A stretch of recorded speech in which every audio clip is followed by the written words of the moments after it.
बेताल पच्चीसी की 12वीं कहानी। दीवान की मृत्यु क्यों। एक समय की बात है। अंग देश में यशकेतु नाम के राजा का शासन था। उसके एक दीर्घदर्शी नाम का दीवान था जो बहुत समझदार और चतुर भी था। लेकिन राजा स्वयं बड़ा ही विलासी था। वह अपना पूरा समय भोग विलास में ही व्यतीत करता था। उसे राज्य की दशा को लेकर कोई चिंता न थी। राजा ने शासन का पूरा भार दीवान पर डाला और खुद बेफिक्र हो गया।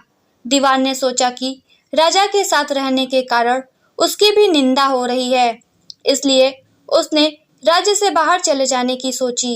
एक दिन वह कोई धार्मिक तीर्थ यात्रा करने के बहाने से वहां से निकल गया। रास्ते में उसे एक व्यापारी दिखा जो बहुत सारा धन कमाने के लिए विदेश जा रहा था। दीवान भी उसके साथ सवार होकर चला गया। दोनों ने खूब सारा धन कमाया और फिर वापस अपने घर के लिए आने लगा। जब वे जहाज में सवार हुए तो दीवान को एक कल्पवृक्ष दिखाई दिया और इस पेड़ की शाखाओं पर एक रत्न जड़ित सुंदर पलंग दिखाई दिया। उस पलंग पर एक सुंदर रूपवती कन्या बैठी थी जो वीणा का वादन कर रही थी। पलक झपकते ही दीवान हैरान हो गया क्योंकि उसी क्षण वह कन्या गायब हो चुकी थी। दीवान की अनुपस्थिति में राजा ने अपना शासन दोबारा से संभाल लिया था और भोग विलास से बाहर निकल गया था। दीवान वापस राज्य में आकर पूरी कहानी राजा को बताता है तो राजा भी बहुत हैरान हुआ और सुंदरी को पाने के लिए बेचैन होने लगा। राजा ने कहा कि मैं भी वहां जाकर देखना चाहता हूँ। राजा उसी स्थान पर गया तो उसे भी वहां सुंदर कन्या दिखी। राजा उसे देखते ही उससे प्यार करने लगा। राजा उसके पास गया और बोला कि तुम कौन हो। सुंदरी ने जवाब दिया कि मैं राजा मृगाक्षसेन की पुत्री हूँ। मेरा नाम मृगवंती है। मेरे पिताजी मुझे छोड़कर पता नहीं कहाँ चले गए। राजा ने उसके साथ विवाह कर लिया, लेकिन सुंदरी ने एक शर्त रखी कि वह हर महीने के शुक्ल पक्ष और कृष्ण पक्ष की चतुर्दशी और अष्टमी को कहीं जाया करेगी और आप मुझे नहीं रोकेंगे। राजा ने शर्त मान ली। इसके बाद जब कृष्ण पक्ष की अष्टमी आई तो मृगाक्षवंती राजा से पूछकर चली गई। राजा भी चुपचाप उसके पीछे पीछे चलने लगा।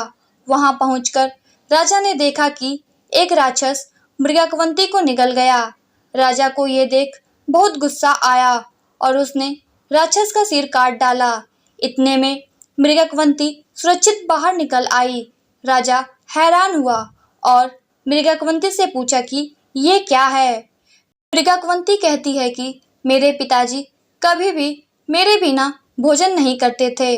मैं अष्टमी और चतुर्दशी को शिव की पूजा करने आती थी, लेकिन एक दिन मुझे पूजा करने में देरी हो गई तो पिताजी ने मुझे श्राप दे दिया कि अष्टमी और चतुर्दशी के दिन मेरे पूजा करने के बाद एक राक्षस मुझे निगल जाएगा और मैं उस राक्षस का पेट चीरकर बाहर निकल जाऊंगी। जब मैंने उनसे निवेदन किया कि मुझे इस श्राप से मुक्ति दे दीजिए तो उन्होंने कहा कि जब तुम्हारी शादी अंग देश के एक भोग विलास से बाहर निकले राजा से होगी तो वह तुझे राक्षस के द्वारा निगलते हुए देखेगा और वह क्रोधित होकर राक्षस की हत्या कर देगा और तुम्हारा श्राप वहीं खत्म हो जाएगा।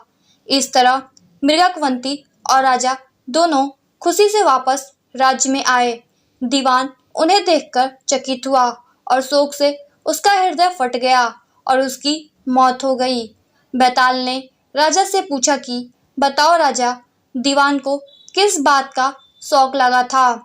राजा उत्तर देता है कि दीवान समझ गया था कि राजा इस सुंदर रानी को लाया है तो फिर एक बार भोग विलास में पड़ जाएगा।